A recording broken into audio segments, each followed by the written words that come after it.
말씀 앞으로 오신 여러분을 환영합니다. 오늘은 85강 31장 첫 번째 시간으로 축복의 사람들 첫 번째 시간입니다. 31장은 산상수훈의 말씀으로서 성경 마태복음 5장부터 7장까지의 말씀을 본문으로 기록하고 있습니다. 이렇게 제자들을 다 부르시고 안수하여 그들로부터 사람들로부터 구별하신 예수님께서 이제 산에서 내려오셔서 이 바닷가 그 호숫가에서 사람들에게 말씀을 가르치시기를 원하셨습니다. 그런데 사람들이 너무나 많이 왔기 때문에 그 호숫가 다 앉아서 예수님의 말씀을 들을 수가 없었습니다. 결국 예수님과 제자들은 다시 산 위로 오르셨고 넓은 평지에 사람들이 앉게 돼서 예수님 주위에는 제자들이 앉고 그리고 그 뒤로는 많은 사람들이 예수님을 에워싸고 말씀을 들었습니다. 이 산상보훈의 말씀은 특별히 제자들을 위하여 주신 말씀이지만 무리들이 함께 들었습니다. 그래서 무리들이 함께 듣는 데서 제자들에게 산상수훈 또는 산상보훈의 말씀을 하셨습니다. 청중들은 예수님이 보통 사람들과 다르다라는 사실은 모두 다 공통된 생각으로 가지고 있었습니다. 예수님께서 새로운 나라를 세우시고 자신들의 왕이 되어 로마의 압제로부터 벗어나기를 그들은 고대했습니다. 그러나 예수님께서는 지금까지 그들이 배운 이 잘못된 생각, 잘못된 교육을 바로잡아 주시려고 노력하셨습니다. 그들이 종교 지도자들로부터 또는 랍비로부터 배운 교육이 잘못된 교육이었기 때문에 예수님께 대한 기대도 그 잘못된 교육 때문에 잘못된 기대를 하고 있었던 것이죠. 그러나 그들의 생각이 잘못되었다고 정면으로 공격하지는 않으셨습니다. 다만 예수님께서는 세속적으로 위대하게 된다는 희망이 잘못되었다는 것을 알려주시기 위하여 노력하셨습니다. 사람들이 다 하나님을 믿고 예수님을 믿으면서 세속적으로 위대하게 되고자 하는 희망을 갖습니다. 돈을 많이 벌었으면 좋겠고, 건강했으면 좋겠고, 자식이 잘 됐으면 좋겠고, 이 모든 일들이 사실 그 당시 유대인들이 가지고 있었던 생각과 다르지 않죠. 오늘날 많은 사람들도 비슷한 생각을 가지고 있습니다. 세속적으로 위대하게 되고자 하는 희망, 그것 자체는 잘못된 것이 아니지만 예수님께 대하여 일방적으로 그 기대만을 가지고 있었던 그들의 생각은 잘못되었다는 것입니다. 예수님께서는 하나님 나라에 대한 저희의 생각을 공격하지 않고 하나님 나라에 들어갈 조건을 가르쳐 주시면서 그 나라가 어떤 나라인지 스스로 깨닫기를 원하셨습니다. 마태복음 5장 1절부터 3절에 있는 말씀을 읽어보겠습니다. 예수께서 무리를 보시고 산에 올라가 앉으시니 제자들이 나온지라. 입을 열어 가르쳐 이르시되 심령이 가난한 자는 복이 있나니 천국이 그들의 것이며. 천국에 들어가는 자의 자격이 무엇인가? 바로 그것을 가르쳐주고 있는 것이죠. 왜요? 그 사람들이 하나님의 나라를 이 땅에 세우고 로마로부터 독립하기를 원했기 때문에 그 하나님의 나라가 어떤 나라인지를 설명하시기 위해서 하나님의 나라에 들어갈 자격, 그 조건들을 지금 이 마태복음 5장에서 말씀하신 것입니다. 첫 번째가 무엇인가요? 겸손한 자에게 축복이 있다. 심령이 가난한 자는 복이 있나니 천국이 그들의 것이며. 예수님께서는 이 산상보훈의 말씀, 마태복음 5장부터 7장의 말씀을 축복의 말씀으로 시작을 하셨습니다. 영적으로 가난한 것을 느끼고 그 영적인 빈곤을 인식하고 구원의 필요성을 느끼는 자, 그 사람이 복이 있다고 말씀하신 것입니다. 영적으로 교만한 자가 아니고 겸손하게 죄를 뉘우치는 자들을 위해서 문이 활짝 열려 있습니다. 무슨 문이요? 천국의 문이 활짝 열려 있습니다.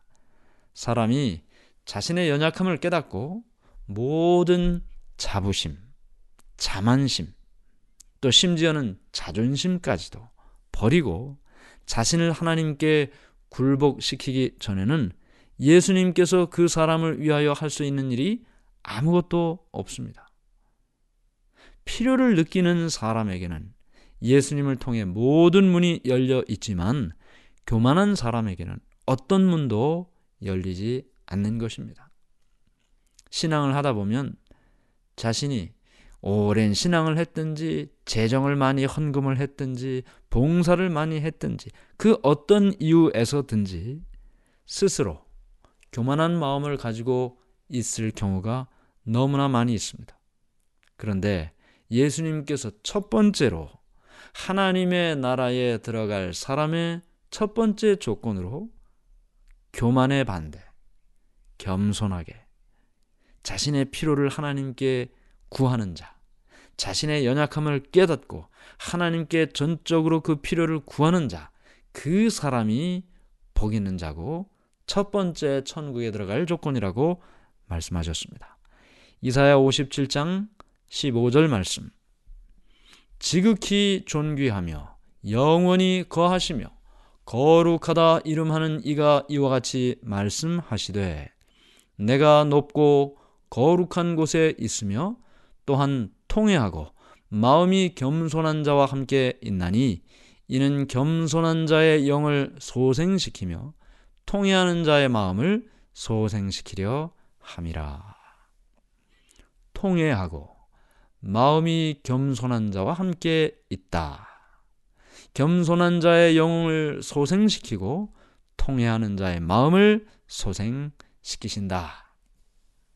그러므로 우리가 정말 우리의 마음속에 하나님이 계시지 않으면, 하나님이 도와주시지 않으면, 예수님께서 함께 하시지 않으면 정말 안 된다는 그런 절박한 마음으로 영적으로 가난한 심령을 가진 자에게 예수님께서 복이 있다라고 축복을 말씀해 주셨습니다. 자, 두 번째는요, 마태복음 5장 4절 말씀입니다. 애통하는 자는 복이 있나니 그들이 위로를 받을 것이며. 애통 자체가 특별한 능력이 있는 것이 아니죠. 그냥 맨날 눈물을 흘리고 슬퍼하고 있다고 복이 있는 것은 아닙니다. 여기서 이야기하는 애통은 죄의 책임을 없애는 그런 능력을 가지고 있지는 않습니다. 단순히 우울해하거나 슬픔에 잠겨 있는 걸 이야기하는 것이 아니죠. 사람들은 죄를 지은 다음에 그 죄를 지은 일 때문에 나쁜 결과가 올 것이라는 두려움 때문에 슬퍼하기도 합니다. 그런데 지금 예수님께서 애통하는 자라고 이야기하시는 이 말씀은 그런 두려움이나 슬픔을 말하는 것이 아닙니다. 나의 죄 때문에 예수님께서 십자가에 못 박혀 돌아가셨습니다. 그러므로 내가 죄를 짓는 것은 예수님을 십자가에 못 박는 행위죠. 애통한다는 말은 나 때문에 찔림을 받으신 예수님을 생각할 때 예수님께 그러한 고통과 희생을 갖게 만든 원인이 나의 죄 때문인 것을 생각하고 슬퍼한다는 말인 것입니다. 이렇게 애통하고 슬퍼하면 다시 죄를 짓고자 하는 마음이 들질 않죠. 예전에 구약시대 때 백성들이 양을 잡아 성소에 가서 제사를 드리지 않았습니까? 그로 인하여 죄의 용서를 받았습니다. 그런데 이스라엘 백성들이 제물만 바치지 그 죄를 애통해 하지 않았어요. 그래서 하나님께서 그 제물 다 필요 없다 그렇게 말씀하셨던 것입니다. 만일 그 죄인이 죄를 짓고 한 마리의 어린 양을 가지고 가지 않습니까? 흠 없는 양을. 그 흠 없는 양 한 마리를 가지고 가는데 그 양은 사실은 그 어미로부터 자기가 그 태어날 때 받은 양이에요. 새끼 양. 그러니까 그 어린 양이 태어날 때부터 자라나는 모든 그 일을 이 주인이 너무나 잘 알죠. 그런데 성소에 가서 그 어린 양을 죽이고 그 피를 성소 휘장에 뿌리고 그 모든 것을 번제단에 불태워 죽일 때 자기가 사랑하는 그 어린 양이 자기 앞에서 피를 흘리고 바둥거리며 죽어가는 모습을 볼 때 죄가 얼마나 흉악한 것인지를 알게 되는 거죠. 죄를 지으면 어떻게 된다는 것을 알게 되는 거죠. 그런 모습을 보면서 다시 죄를 짓고자 하는 마음이 들겠습니까? 자기의 죄 때문에 자기가 사랑하는 그 양이 고통 속에 죽어가는 모습을 본 그 주인이 결코 죄를 짓고자 하는 마음이 생기질 않는 것입니다. 바로 애통하는 자는 복이 있나니 라는 그 말은 바로 이런 죄에 대한 슬픔, 죄에 대한 애통을 말하고 있는 것입니다. 이로 인하여 어린 양이 죽고 예수님께서 돌아가시는 그 일을 애통해 하는 것입니다. 애통으로만 끝나는 것이 아니죠. 이렇게 자신의 죄를 슬퍼하고 다시는 죄를 범하지 않겠다는 마음을 가지는 그 애통하는 자에게 주시는 하나님의 위로와 선물이 있습니다. 엘리야는 광야에서 죽기를 하나님께 구했습니다. 그러나 하나님께서 그의 기도를 응답하지 않으셨어요. 그를 죽게 하지 않으셨습니다. 그를 살려주셨습니다. 뿐만 아니라 모든 사명이 마친 후에는 광야에서 고독하게 죽은 것이 아니고 하늘로 승천하는 복을 받았습니다. 그러므로 우리가 때로 고난과 때로 시련을 통해서 눈물을 흘리거나 애통하는 경험이 있을 때 왜 내게 이런 시련과 고난을 주시나? 하나님께서는 그런 일을 통해 우리 품성 안에 잘못된 것을 드러나게 하십니다. 그리고 그 잘못된 품성이 하나님의 은혜로 극복되고 해결되기를 원하시는 것이죠. 하나님의 목적이 있는 것입니다. 그러므로 우리에게 이르러 온 고난, 시련, 애통 이 모든 것을 그것으로 끝나게 하는 것이 아니고 그것을 다른 것으로 바꾸어 주신다. 무엇으로 바꿔주시나요? 이사야 57장 18절 내가 그의 길을 보았은즉 그를 고쳐 줄 것이라.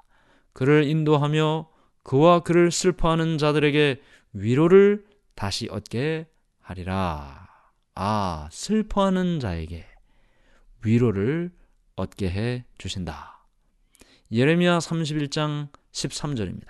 예레미야 31장 13절 그때의 처녀는 춤추며 즐거워하겠고 청년과 노인은 함께 즐거워하리니 내가 그들의 슬픔을 돌려서 즐겁게 하며 그들을 위로하여 그들의 근심으로부터 기쁨을 얻게 할 것임이라.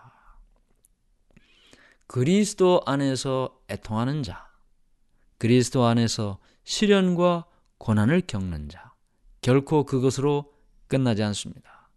그 애통이 변하여 위로를 받게 하시고 그 고난과 시련이 변하여 기쁨과 보람을 얻게 해 주시는 것입니다. 그러므로 우리에게 그리스도 안에서 이르러 오는 시련과 고난과 애통, 만일 그것이 있다면 축복으로 가는 달이다라는 사실을 기억하시기를 간절히 바랍니다. 세 번째는 온유한 자를 축복을 하셨습니다. 마태복음 5장 5절 온유한 자는 복이 있나니 그들이 땅을 기업으로 받을 것이며, 여기 예수님께서 세 번째로 하나님 나라에 들어가는 조건에 대하여 말씀하신 것은 온유한 자다 했습니다. 온유한 자. 땅을 기업으로 받는다는 얘기는 천국에 들어간다는 말씀이고요. 우리가 만일 온유한 품성을 가지고 있다면 우리가 이 땅을 살아가면서 만날 수밖에 없는 많은 어려움들을 피할 수 있을 것입니다. 만일 우리가 예수님처럼 겸손한 삶을 살고 있다면 우리가 겪는 냉담, 거절, 괴로움을 극복할 수 있을 것입니다. 그리스도인의 품성, 여러 품성의 종류가 있지 않습니까? 그런데 그리스도인의 품성 가운데 가장 큰 고결함의 증거는 자제입니다. 자제. 절제라고도 표현할 수 있겠죠? 자제. 가혹하거나 잔인한 취급을 받을 때, 모욕적이고 감정이 격동되는 대접을 받을 때, 그러한 때에 침착함을 유지하지 못하는 사람은 하나님께서 그 마음을 지배할 수 있는 권한을 빼앗는 것입니다. 만일 우리가 그때 우리 자신을 자제할 수 있다면 예수님께서는 우리의 자제와 겸손을 통해 사단에게 승리하실 수 있는 것입니다. 시편 138편 6절 여호와께서는 높이 계셔도 낮은 자를 굽어 살피시며 멀리서도 교만한 자를 아심이니이다. 높이 계셔도 낮은 자를 굽어 살피신다. 세상을 살면서 악을 악으로 갚지 않고 선으로 갚는 일, 쉬운 일이 아닙니다. 그러나 만일 우리가 그렇게 살 수 있다면 우리가 이 땅에서 겪을 수밖에 없는 마음의 상처, 인간관계의 문제, 이 모든 것들을 해결할 수 있는 것입니다. 하나님께서는 온유함과 겸손한 정신을 나타내는 사람들을 높이십니다. 세상에서는 멸시와 조롱을 받을지 모르지만 하나님께서 보시기에는 그 사람들만큼 가치가 큰 사람이 없습니다. 예수님의 임재를 갈망하는 심령이 가난한 사람, 하나님의 뜻 행하기를 최고의 희망으로 삼는 마음이 겸손한 사람, 이런 사람들이 하늘의 통행권을 가진 사람들이고 하나님 나라에 들어가기에 적합한 조건을 가진 사람이다. 이 사람의 조건들을 우리의 삶에 적용하면서 우리 모두가 다 심령이 가난한 자, 애통하는 자, 온유한 자로 사는 모두가 되기를 간절히 바랍니다. 하늘에 계신 하나님 아버지, 오늘 우리의 모습을 생각합니다. 우리 모두가 다 하나님 나라에 들어가기를 원합니다. 우리가 정말 예수를 믿고 있다면, 그 말씀에 순종하기를 원하고 있다면, 우리는 오늘 예수님께서 복 있는 자라고 말씀하시는 심령이 가난한 자, 애통하는 자, 그리고 온유한 자가 되기를 갈망하고 또 그런 삶을 선택하게 해 주시옵소서. 예수님의 이름으로 간절히 기도드리옵나이다. 아멘.